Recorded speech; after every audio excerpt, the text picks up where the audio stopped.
like to see. Well, g'day everyone. Today, or this morning, we're trying salmon fishing on a low tide. So this is a bit of a challenge because I can't really see any gutters, but there's pools, deep pools that have been left behind after the big high tide last night. There's a few points to discuss with low tide. A lot of people have asked me what tides to fish with salmon. And I quite like it when it's a high tide, but you'll notice there's a full moon, and last night with a high tide with a full moon, the fish have come in and filled up these little pools of deep water. You'll see there's a nice deep water pool there, and even by the stairs.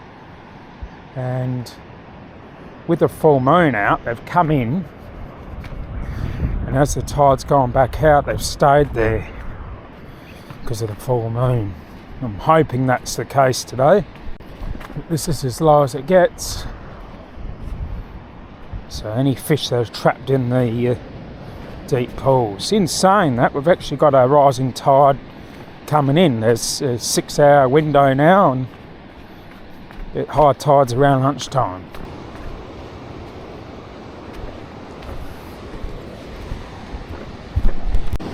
Right, so we've got our first little deep swimming pool out in front of me here by the stairs. We'll give this a couple of casts. Got the 4,000 size Reverlry and the Seabass rod, which I've had repaired recently. I'll leave the link in the description where I got that repaired in South Australia. Beautiful job there on the guide. Hooked up rods, I reckon that's called. And yeah, great price, great job, great time turnaround. Check that out. And the water's cold. First cast on this very cold water. It should be, there's a bite window between now and sunrise. Not sunrise yet, the moon will fill up, so the sun will come up, the moon will set. Perfect setup.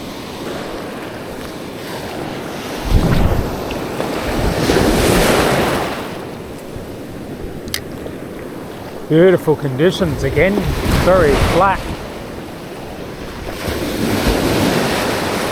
Very nice.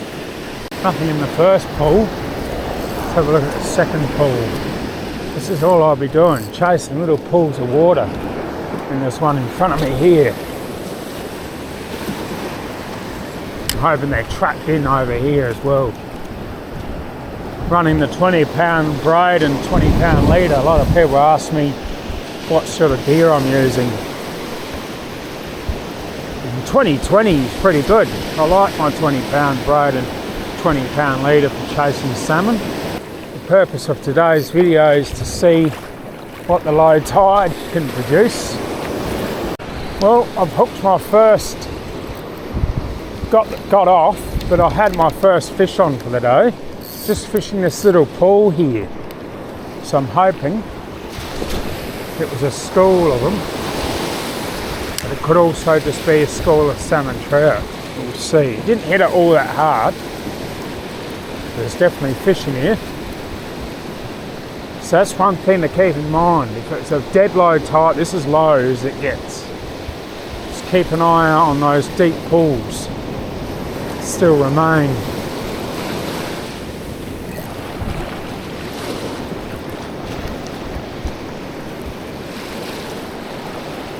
Oh, look at this.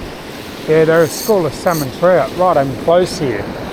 Just lob it out, sort of, well, that was a bit of a lob, 20 metres. I started out real far and then I wind in and hope the hit's quite close, so I've shortened my cast up now. Got him.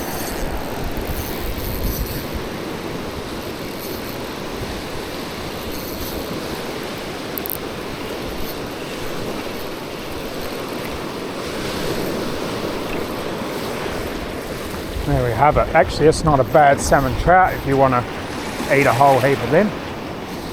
It's not a bad one. Nice eating size for anyone that eats them. I don't particularly have time to eat them because I live too far away, but there we go. Around 32 centimetres. See you later. That's a handy start considering that's dead low. Well, a bit of a well with these little guys here. Let's see if there's any big ones amongst the place. Now there's a bit of sun, well not sunlight, but now it's lighting up a bit. We'll put the polarised glasses on in a minute and see if there's anything further down. Well, this just tells you how low it really is. In fact, I used to cast all in through here. We probably ended up bloody snags, so I don't know how I'm going to... Oh, this is higher than I expected. I'll move from that first pool because this one up here looked alright behind the reef. But, yeah. Plus I was busting for the toilet. Oh, I've come all the way to the rocks, but it's a bit slippery, I think. I'll just have one or two casts right back here. I won't get too close. There's unpredictable waves today. Let's see if there's anything there first.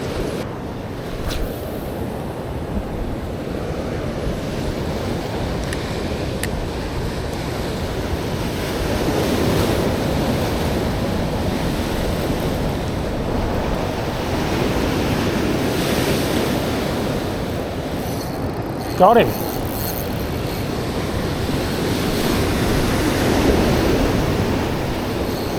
I just had to let it sink more.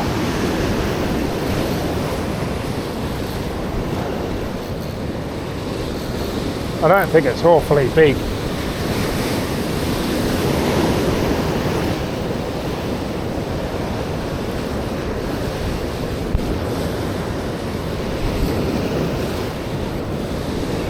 Oh, it's not too bad off the rocks.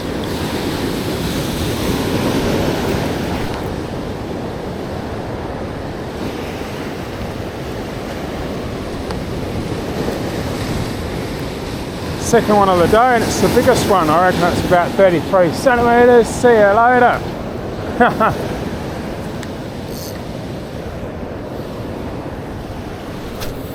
I'll let that sink a lot more. I think I wasn't letting it sink enough. I don't know how deep it is. Unless they just moved in.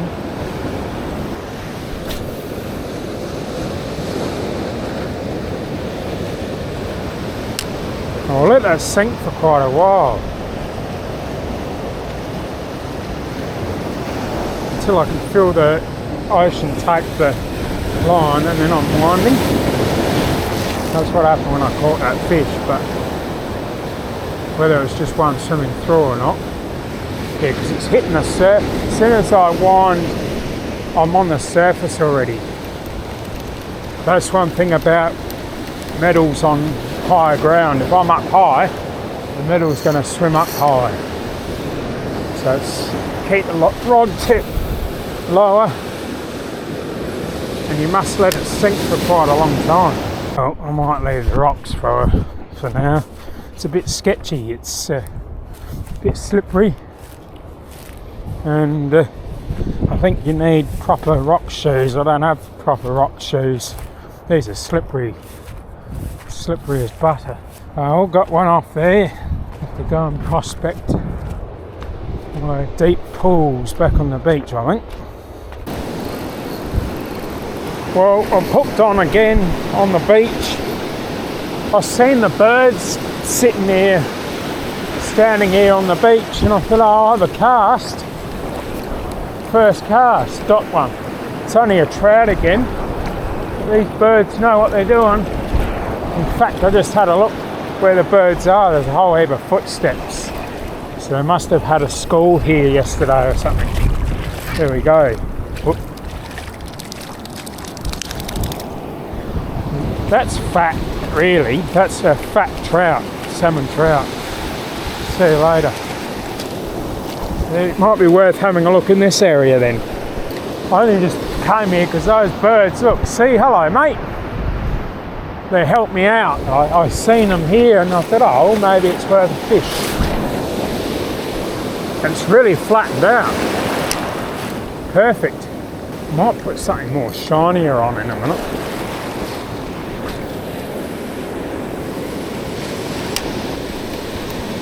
Might do that. I'll put a shinier lure on. Let's take a look at these footsteps up on the beach here. Someone's had a good time here yesterday. And I'm the only one who's been down here this morning. Being that it was a high tide yesterday afternoon, probably worth hanging around here for the day. Yeah.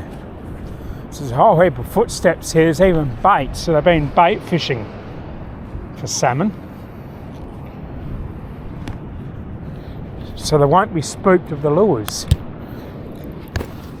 Let's put a silver on.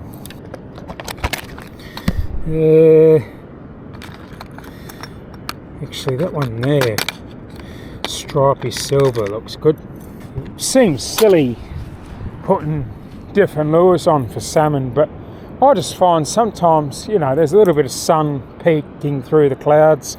I just find those real silver ones work better when there's a bit of sun around. On an overcast day, that one would be dynamite. Well, that's not very good. Dead seal. Oh,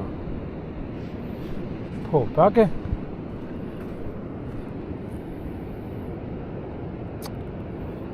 Oh, that's probably the resident one. Bugger. Shit. It stinks. It's probably been there for about 3 or 4 days by the looks. Don't know.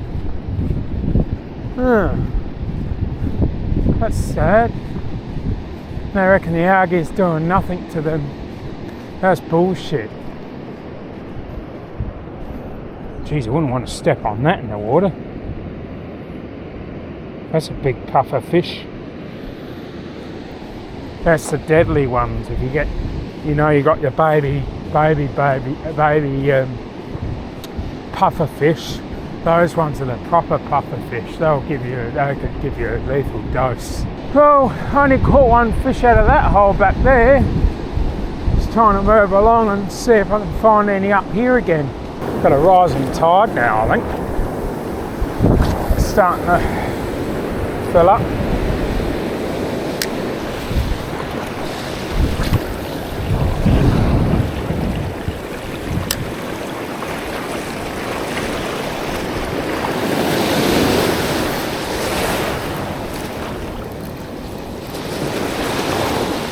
Got him.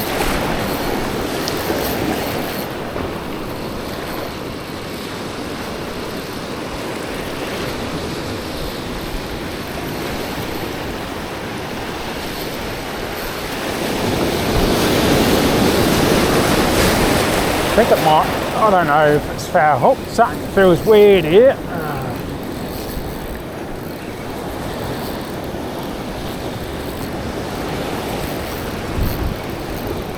No, it's just, yeah, foul hooked in the head or something. In the eye, just before the eye. See you later. That's why it felt big. So it looks like it's just some salmon trout flying around in here.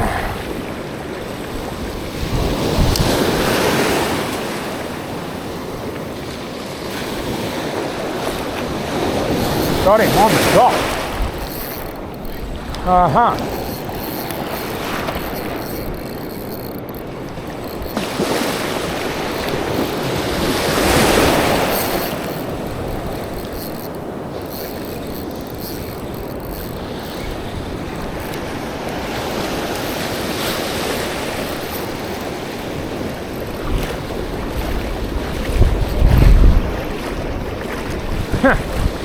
He's gone. Nothing worth riding home without. Just drill seat of mine needs coming undone. Alright,